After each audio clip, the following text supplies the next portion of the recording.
Akhir-akhir ini yang menjadi banyak sorotan adalah kasus kuota haji. Sekarang kalau kita mau objektif menilai, ini banyak para ahli hukum, itu sedikit pun tidak ada kaitannya dengan NU.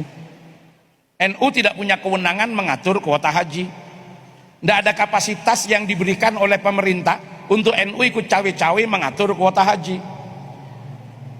Yang kemudian disorot itu karena ada kemungkinan menyeret beberapa oknum yang itu kebetulan menjadi fungsionaris di NU, bukan NU secara kelembagaan kalau kita mau jujur. Dan itu gak ada kaitannya dengan NU. Kalau ada oknum A terseret, bukan karena posisinya di NU, karena posisinya di Kemenak. Karena Kemenak yang punya kewenangan itu. Kalau dia bukan orang Kemenak, tidak mungkin ikut-ikut ngatur itu. Berarti bukan karena posisinya di NU. Saya yang ada di NU, para kiai di samping saya yang ada di NU, yang nggak ada hubungannya dengan mengatur kuota haji. Itu kan narasi yang dibangun.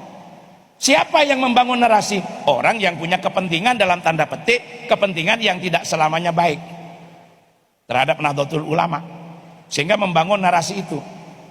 Kalau sekarang kita mau jujur, dari sekian penyelidikan, walaupun kemudian sudah ada 3 orang yang dicekal, walaupun sampai hari ini belum ditetapkan siapa tersangkanya, ngulur-ngulur untuk tidak menetapkan tersangka, itu juga ada framing yang diinginkan.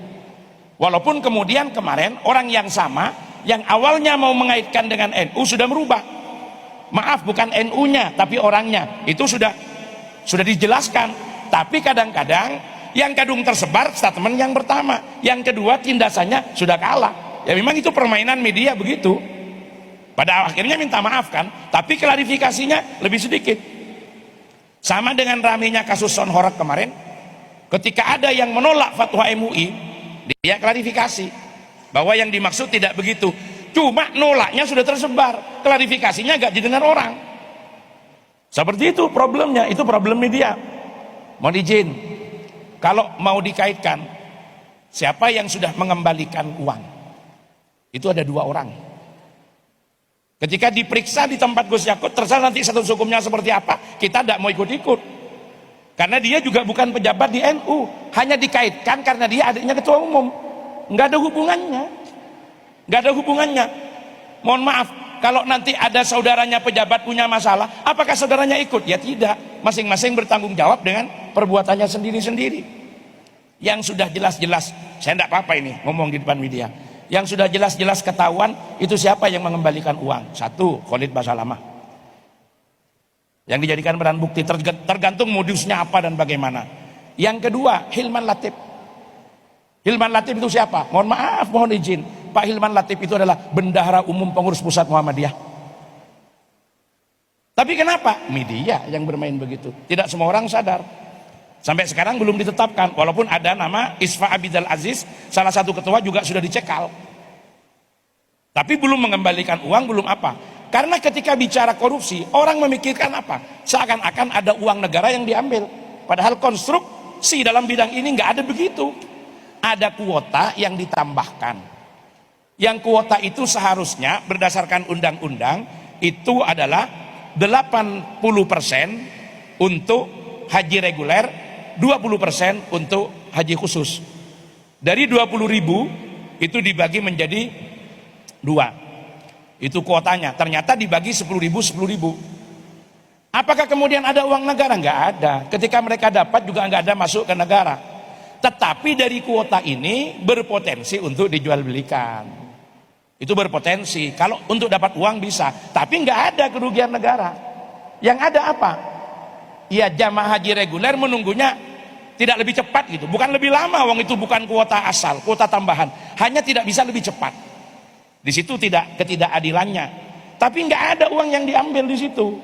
Kalau ada, ya uang yang dihimpun dari jamaah sebagai konsekuensi itu. Tapi konstruksi hukumnya kan nggak demikian yang dipahami oleh masyarakat. Nah, cuma kita sikapnya gimana?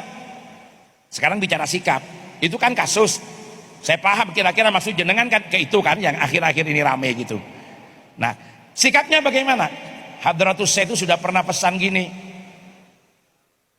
Di dalam Muqaddimah Konon Asasi di Jam'iyah Nahdlatul Ulama, ketika beliau memesankan begini, fahalummu kullukum wa man tabi'akum jami'an minal fuqara wal aghniya wad du'afa wal aqwiya ila hadhil jam'iyah al mubarakah al mawsumah bi jam'iyyati Nahdlatul Ulama fa innaha jam'iyyatu adlin wa aman wa islahin wa ihsan fathuluha bil mahabbati wal widad wal ulfati wal ittihad wa ittisalin bi arwahin wa ajsad fa innaha hulwun ala afwahil akhyar wa ghussatun ala gulasimil asrar. NU ini menarik, NU ini seksi, NU ini baik bagi siapa? Ala afwahil akhyar, bagi orang yang baik, bagi orang yang pikirannya baik. Tapi harus siap orang NU. Wa ghussatun ala gulasimil asrar. NU itu bisa menjadi orang benci, bisa menjadi orang melihatnya itu nak. Kalau katanya orang Madura itu beliyet, ceremet, jerjeben, menguap, mengutah. Itu bahasanya orang Jember. Ya, membikin orang mangkel, membikin orang jengkel. Tapi bagi siapa? Ala gulasimil asrar, atas orang-orang yang memang tidak baik. Maka bagaimana? Biarkan aja, kebenaran akan menemukan jalannya sendiri. Karena tidak mungkin ada kaitannya dengan institusi. Kalau itu dilakukan pribadi. Kenapa dicantolkan? Ada keinginan besar. Nanti itu akan terlihat sendiri. Allahumma sholli ala Muhammad. Jadi bagaimana sikap kita di media? Ya tidak usah pusing-pusing. Kita teriakkan. Siapapun yang salah harus diproses sesuai dengan ketentuan yang berlaku. Tapi kesalahan oknum tidak boleh menyeret institusi. Itu adalah sebuah ketidakadilan.